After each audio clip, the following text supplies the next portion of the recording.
Comep. Dia 1º de junho, traz a Paracatu. Marcha para Jesus 2019. Um dia na presença de Deus. Presenças confirmadas: Eli Soares, Adriana Lima e Vinícius Melo no trio elétrico. Participação: ministérios locais, Union Dance, Marcha Kids, Palhaço Felisberto, das 16 às 20 horas. Você e sua família não podem perder. Marcha para Jesus 2019. Concentração às 16 horas, atrás do Pretas. Apoio: TV Minas Brasil. Estar em dívida com o município é estar em dívida com a comunidade. Você prejudica os investimentos, as melhorias, os serviços à sua disposição e de todos aqueles que estão em dia com o município. Em cumprimento à lei, a Prefeitura de Paracatu está iniciando, a partir dos maiores devedores, o processo de cobrança de débitos inscritos no Cadastro de Dívida Ativa. Os devedores serão protestados e seus nomes inclusos no SPC Serasa. Se você está em débito com o município, procure com urgência o Departamento de Receitas e regularize sua situação com até 100% de desconto em juros e multas. Mantenha seu nome limpo e os serviços à comunidade em funcionamento. Fique em dia com Paracatu. Fique em dia com a comunidade. Prefeitura de Paracatu. Mais trabalho, novas realizações. Já pensou em investir por mês o valor de uma porta ou de uma janela e conquistar um patrimônio para a vida inteira? Com o consórcio do Sicoob, investindo um pouquinho por mês, você dá partida no seu sonho. São diversas opções de acordo com o que você quer, sem juros e com as melhores condições. Perfeito para você que não abre mão de realizar seus sonhos. E você conta com a solidez do Sicoob, a maior instituição financeira cooperativa do Brasil. Consórcio do Sicoob. Cabe no seu bolso, cabe na sua vida. Guia Comercial de Paracatu. Seja visto, seja lembrado. Clínica Provida Especialidades Médicas. A sua saúde é a nossa prioridade. Rua Doutor Almir Laor, Porto Adjuto, 540. Jockey Clube, 3671-1508. Fábrica de Biscoitos Vó Maria. Biscoitos, bolos, pão de queijo e muito mais. Rua Salgado Filho, 147, Bela Vista, 3671-3566. Pamag Pré-moldados. Qualidade em primeiro lugar. Rua da Contagem, bairro Paracatuzinho, fone 38-3671-1032. Autoelétrica do Newton. Baterias, peças e serviços em geral. Rua São Vicente, 359 Centro, 3671-3809. Domingo em Família é na Olegário Maciel. A Prefeitura implementou o programa Domingo Saudável, uma opção de lazer e diversão para toda a família na Avenida Olegário Maciel. Para quem ama todo tipo de esporte ao ar livre, para quem curte dança e aeróbica, para quem quer passear com as crianças, brincar, caminhar, andar de bike ou patins. A Prefeitura fecha um trecho da Avenida Olegário Maciel das 7 às 12 horas todos os domingos, para você se exercitar e aproveitar com a família. Venha curtir o Domingo Saudável. Vem pra Avenida.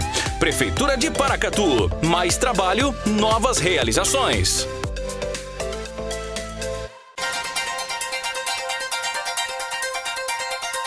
Acordo entre Prefeitura, motoristas e Cooperativa Sudeste Brasil põe fim à paralisação do transporte escolar em Paracatu.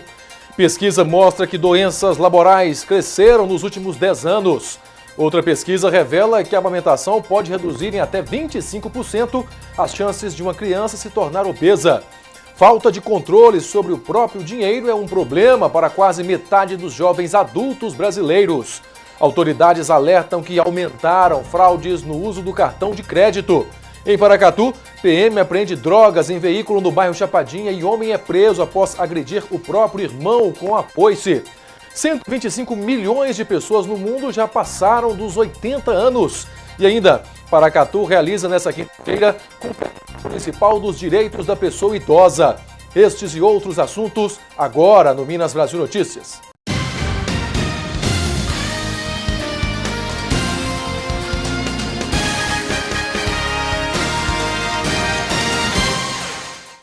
Boa noite. A gente começa esta edição falando de finanças pessoais. A falta de controle sobre o próprio dinheiro é um problema para quase metade dos jovens adultos no Brasil. Giovana e Rafaela estão poupando dinheiro já sonhando com a casa própria. Eu tenho ajuda do meu namorado, e aí a gente estuda junto sobre economia. É difícil, mas eu tive educação já desde pequena de saber guardar minhas quantias e minhas economias com a minha mãe. Mas elas não são a regra. Vitória, por exemplo, trabalha desde os 15 anos como aprendiz e estagiária. Hoje, com o salário de R$1.000, paga a faculdade e ajuda a mãe. O pouco que sobra... Eu penso assim, nossa, eu trabalho tanto, eu estudo tanto. Por que eu não posso comprar uma roupinha, uma comidinha? Acho que eu sou consumista. Aí eu tenho dinheiro e eu falo, ai meu Deus, eu preciso gastar esse dinheiro. Vitória faz parte da chamada geração Z, pessoas que têm entre 9 e 24 anos e que são os primeiros 100% digitais. Ou seja, desde sempre eles cresceram com acesso a muita informação, computadores, celulares, internet e uma disposição para o autoaprendizado, principalmente com os vídeos da internet. Só que todos esses novos recursos ainda não se refletem no jeito deles administrarem as próprias contas. Foi o que mostrou a pesquisa feita com jovens entre 18 e 24 anos em todas as capitais do país. Segundo a pesquisa, 47% dos jovens não fazem nenhum tipo de controle financeiro, por não saber, não ter disciplina ou sentir preguiça. Entre os que trabalham, 65% ajudam nas despesas da família. E entre os que conseguem guardar, a maioria usa a tradicional caderneta de poupança. Talvez porque a expectativa de vida deles é maior, 75% não se preocupam com a aposentadoria. Mas 4 em cada 10 jovens pesquisados já caíram na lista do SPC. E isso preocupa a vida pessoal e a economia do país. Quando você tem algo volátil, um consumo focado no agora, que não se perenize, as estruturas não conseguem ser planejadas. Isso sai muito caro para o país, porque você ativa e desativa e não consegue dimensionar o tamanho da sua planta, do seu varejo, da sua loja. Para tentar alcançar essa geração e torná-los mais conscientes e sustentáveis, a própria Confederação Nacional dos Dirigentes Lojistas diz que está desenvolvendo um novo tipo de aplicativo pessoal, gratuito, para o controle das contas. Nós, dentro da CNDL do SPC Brasil, estamos reformando o nosso aplicativo, tratando ele e pensando nele voltado a essa nova geração. E a venda de automóveis cresceu 10% de janeiro a abril deste ano em comparação com o mesmo período do ano passado. Mas a crise na Argentina freou a produção de veículos no Brasil. O setor quer melhores condições para ganhar o mercado de outros países. O Francisco quer trocar de carro e esse movimento mantém aquecido o ritmo nas concessionárias. A venda de veículos leves em abril teve alta de 6,7% na comparação com o mesmo mês do ano passado. No acumulado do ano, o aumento foi de 10%. Os carros novos estão voltando. Pretendo comprar um carro, vamos ver se vai dar certo. Vou avaliar as condições de cada um dos modelos que eu vi. Sinal verde para as vendas, mas amarelo na produção. Em abril, a alta foi pequena, de apenas 0,5% em relação ao mesmo mês do ano passado. Nos 4 primeiros meses de 2019, a produção registrou uma ligeira queda de 0,1%. O cenário que mais preocupa é o das exportações. A Argentina tem comprado menos veículos do Brasil e o impacto disso por aqui é grande. Em abril do ano passado, foram exportados 73 mil veículos. De cada 10 carros, os argentinos compravam 7. No mês passado, o número não chegou a 35 mil, queda de 52%. As montadoras defendem maior competitividade para conquistar mercados de outros países. Segundo a associação que representa o setor, o custo de produção de um veículo no México, por exemplo, é 18% mais baixo do que no Brasil. A carga tributária brasileira é vista como outro fator que dificulta o desempenho das empresas. São coisas estruturais que nós precisamos atacar. A questão de encargos sociais também, que o governo está sinalizando que está querendo mexer, isso pode ajudar também na competitividade da indústria. E o Brasil é o país que mais gasta com a aposentadoria na América Latina. Os dados foram divulgados pelo Banco Interamericano de Desenvolvimento. Segundo o BID, em 2015, último ano com dados disponíveis, a Previdência consumiu 12,5% do PIB brasileiro. A Argentina aparece em segundo lugar, com gastos de 11,4%. E o Equador em terceiro, com 4,4%. No Brasil, a despesa com idosos é 7 vezes maior que o valor destinado aos jovens. Na média da América Latina, os gastos com idosos correspondem a 4 vezes as despesas com jovens. Ainda de acordo com o banco, se não houver uma reforma no sistema, em 2065, a Previdência vai consumir mais de 50% do PIB. O estudo sugere ações como eliminar cargos públicos em áreas superlotadas e diminuir as contratações de servidores. E por falar em aposentadoria, a pesquisa CNI-IBOP divulgada hoje indica que a maior parte da população entende que é preciso mudar o sistema de aposentadoria. Mas a maioria não concorda com a proposta do governo federal. O dado mais revelador é que quase 6 em cada 10 brasileiros desconhecem o que está em jogo no Congresso e o que vai afetar o seu próprio futuro. Perguntado se é preciso reformar a Previdência, 59% responderam que sim e 36% que não. 5% não sabem ou não responderam e 1% ficaram indiferentes. A pesquisa encomendada pela Confederação da Indústria, ao IBOP, também perguntou se as pessoas conhecem a proposta em discussão no Congresso. Apenas 6% disseram ter amplo conhecimento da proposta. 30% responderam conhecer apenas os principais pontos. O restante não sabe nada do que está sendo discutido. 31% admitiram não conhecer o conteúdo da proposta. Outros 23% sequer sabiam que o governo havia apresentado a proposta. E 10% não souberam ou não quiseram responder à pergunta. Entre os que disseram conhecerem o texto em discussão no Congresso, a maioria disse ser contra a proposta, 51%. 39% disseram ser a favor e 10% não souberam ou não responderam. Sobre a idade mínima para se aposentar, 72% disseram ser necessário definir um valor. Mas 73% discordam que as pessoas tenham que se aposentar mais tarde para compensar o envelhecimento da população. Apenas 6% concordam com uma idade mínima de 65 anos ou mais. 80% defendem uma aposentadoria aos 61 anos ou menos. O IBOP ouviu 2.000 pessoas em 126 municípios entre os dias 12 e 15 de abril. A margem de erro da pesquisa é de 2 pontos percentuais para cima ou para baixo, com 95% de confiança. E um decreto do presidente Jair Bolsonaro, publicado hoje, quarta-feira, facilita o porte de arma de fogo para um conjunto de profissões, como advogados, caminhoneiros e políticos eleitos, desde o presidente da República até os vereadores. O direito ao porte é autorização para transportar a arma fora de casa. O decreto é voltado a caçadores, atiradores esportivos e colecionadores de armas, chamados de CACs. O texto prevê, por exemplo, o fim do limite de munição e a flexibilização do transporte de arma municiada, como explicou o presidente Jair Bolsonaro. Nós tínhamos direito a 50 cartuchos por ano, estão passando para 1.000. O pessoal do CAC não podia ir e voltar para o local de tiro com a tua arma municiada. Estamos abrindo no decreto essa possibilidade. Praça das Forças Armadas, com 10 anos de serviço ou mais, são as praças estabilizáveis, passam a ter o direito ao porte de arma de fogo. Para o presidente, o decreto não é um projeto de segurança pública, e sim a possibilidade de atender a uma demanda individual.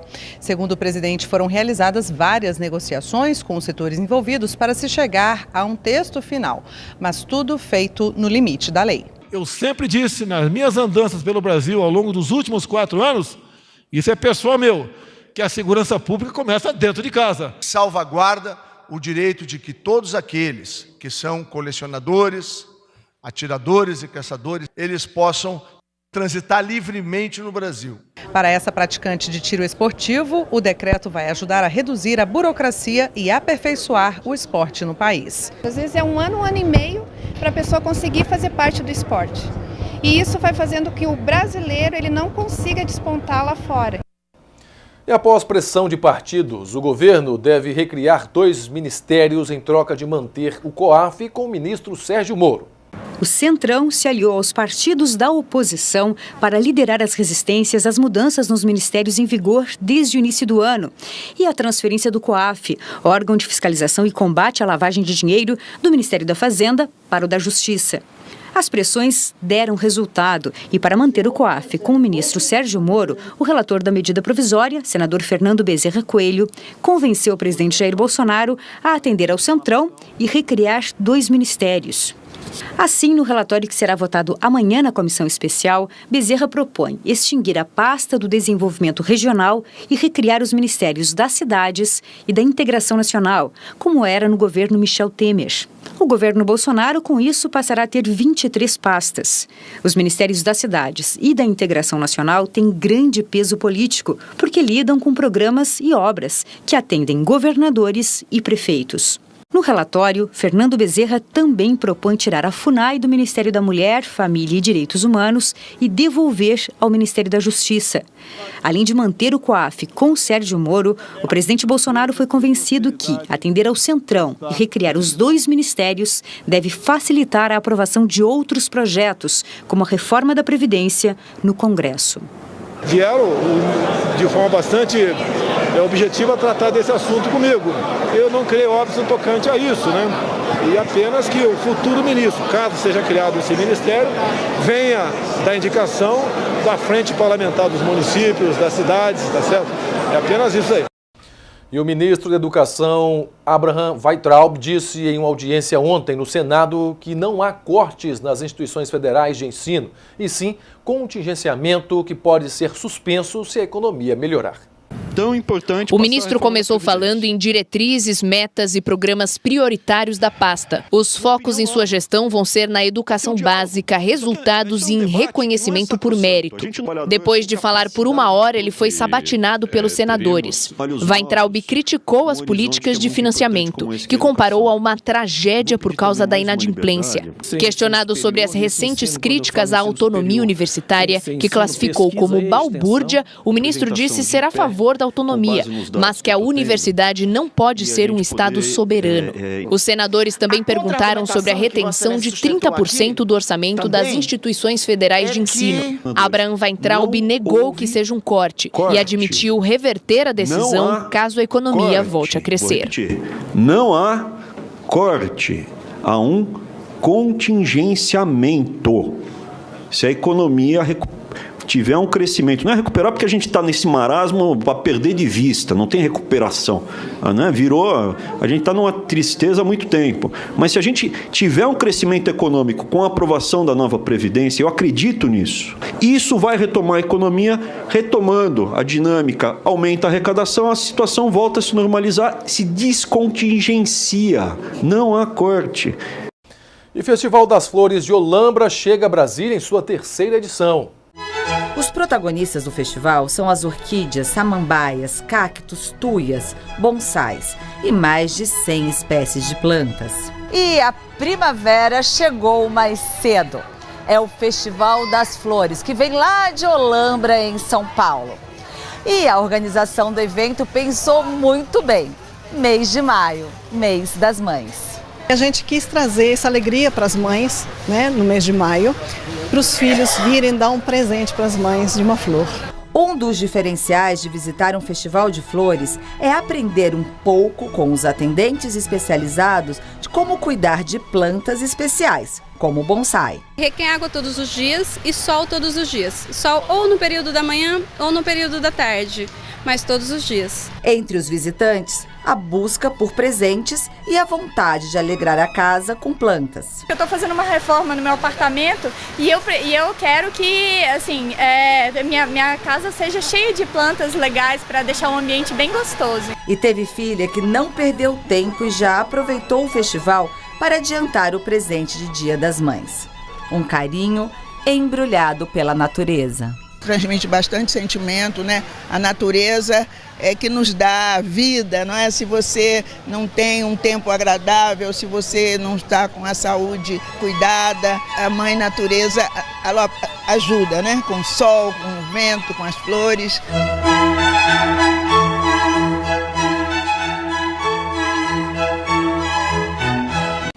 E nos destaques internacionais, o anúncio do Irã de que vai parar de implementar alguns dos seus compromissos do Acordo Internacional de 2015 sobre o seu programa nuclear é intencionalmente ambíguo, conforme disse o secretário de Estado americano Mike Pompeo. O secretário de Estado americano Mike Pompeo se reuniu com autoridades britânicas em Londres. O encontro ocorreu poucas horas depois de o Teherã anunciar a suspensão de compromisso do pacto sobre seu programa nuclear em 2015. Para Pompeo, o anúncio de Irã é intencionalmente ambíguo. A decisão do Irã de se afastar do pacto, principalmente para nós, é sobre sua decisão de trabalhar em seu programa nuclear. O Reino Unido continua a participar, juntamente com a Alemanha, França, Rússia e China, de um pacto internacional de 2015 sobre o programa nuclear iraniano. Há um ano, os Estados Unidos denunciaram unilateralmente o acordo e retomaram sanções econômicas contra o Teherã. Pompeo viajou ao Reino Unido com a missão de convencer o importante aliado europeu a dar seu apoio a Washington contra a China e o Irã. Os Estados Unidos retiraram as sanções a um general venezuelano que se voltou contra Nicolás Maduro na semana passada. A ideia é encorajar outros militares a fazerem o mesmo. Hoje, em Moscou, o ministro das Relações Exteriores da Venezuela, Jorge Arreaza, disse que o governo está disposto a resolver a crise política do país, estabelecendo um diálogo com a oposição. Apesar de afirmar que a Venezuela está pronta para se defender caso haja interferência militar estrangeira, Arreaza destacou que essa disposição para conversas pacíficas inclui o governo dos Estados Unidos. Já o vice-presidente dos Estados Unidos, Mike Pence, disse hoje em Washington que foram suspensas as sanções contra um general venezuelano que na semana passada se voltou contra o presidente Nicolás Maduro. Segundo Pence, a ideia é encorajar outros militares a fazerem o mesmo. Pence também ameaçou os 25 magistrados da Suprema Corte da Venezuela, dizendo que eles serão responsabilizados caso não apoiem o líder da oposição, Juan Guaidó. E a Europa comemorou hoje, dia 8 de maio, o Dia da Vitória, que marca a derrota da Alemanha nazista para os aliados na Segunda Guerra Mundial. No Arco do Triunfo, no centro de Paris, o presidente francês Emmanuel Macron celebrou os 74 anos da vitória das tropas aliadas sobre a Alemanha nazista. Macron depositou uma coroa de flores no túmulo do soldado desconhecido e homenageou os veteranos franceses que participaram na Segunda Guerra Mundial. O Dia da Vitória na Europa também marca o momento que as tropas aliadas desembarcaram nas praias da Normandia, na França, em 6 de junho de 1944, o que acabou levando à rendição das tropas nazistas um ano depois. Já na Rússia, o Dia da Vitória será comemorado amanhã, dia 9 de maio. Como o documento de rendição alemã só foi assinado no dia 8 à noite na França, já era dia 9 no horário de Moscou. E o governo soviético só anunciou a vitória nesse dia, que se tornou um feriado patriótico na então União Soviética. Hoje aconteceram os últimos ensaios para um grande desfile na Praça Vermelha, que tiveram participação de mais de 13 mil soldados, centenas de veículos, tanques e mísseis de última geração, além de mais de 70 aeronaves. No Paquistão, teve violência nas comemorações do Ramadã. Uma explosão perto de um templo religioso deixou 9 mortos e dezenas de feridos. A explosão aconteceu perto da entrada de um mausoléu da seita Sufi, numa área movimentada da cidade de Lahore, capital de Punjab e segunda maior do Paquistão. Um veículo ficou totalmente destruído na entrada do templo e pelo menos 5 pessoas morreram e 24 ficaram feridas. O oficial da polícia paquistanesa informou que a explosão foi um atentado suicida contra um veículo das forças de segurança. O atentado aconteceu no segundo dia do Ramadã, o mês de jejum dos muçulmanos. O mausoléu Data Barbar é cenário de eventos do sufismo, uma corrente do Islã, e seus praticantes são vítimas frequentes de ataques de grupos extremistas. O templo já foi alvo de outro ataque há 9 anos, que deixou mais de 40 mortos. No próximo bloco, autoridades alertam que aumentaram fraudes no uso do cartão de crédito.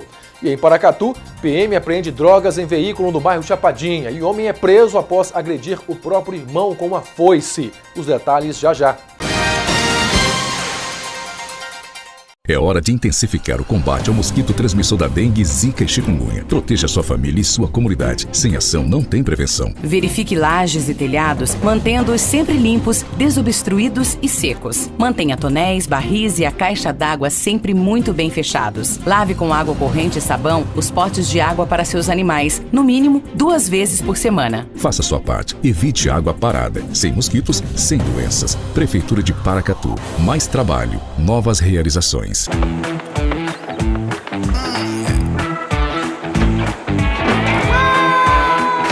Chegou a poupança premiada Sicoob 2019. Agora, são mais de 4 milhões de reais em prêmios. A cada depósito de R$200, você concorre a prêmios de até R$200 mil em dinheiro, além de carros, motos e kits casa nova. Quanto mais depositar, mais chances você tem de nadar de braçada nesses prêmios incríveis. Participe! Sicoob, faça parte. Guia Comercial de Paracatu. Seja visto, seja lembrado. Tudo para alegrar o seu dia você encontra no Viveiro de Mudas Marabá. Plantas ornamentais, frutíferas e arbustos. Fazemos manutenção e projetos de jardim. Rua Gastão Pereira Gonçalves, número 126. Água de Cheiro, a sua loja mais completa da beleza. Perfumes, maquiagens, hidratantes, kits presentes. Água de Cheiro, a beleza brasileira. Avenida Deputado Quintino Vargas, 104. Na Vilela Autopeças você encontra tudo em linha leve para veículos nacionais e importados. Vilela Autopeças, Rua Prata, número 112, Amoreiras 2. Dinâmica Móveis e Papelaria, tudo em artigos de papelaria e uma linha completa em móveis para escritório. Rua Joaquim Murtinho, Centro, 3671-6389. A visão é o sentido mais importante do ser humano, mas pode ter hora que enxergar fica difícil. Nessas horas você pode contar com o Hospital Oftalmológico de Paracatu. Consultas, exames e cirurgias com profissionais altamente qualificados. Contamos com os mais modernos aparelhos e um centro cirúrgico completamente equipado para cuidar dos seus olhos. Visite anualmente o seu oftalmologista e veja o mundo com bons olhos. Hospital Oftalmológico de Paracatu. Nossos profissionais só têm olhos para você.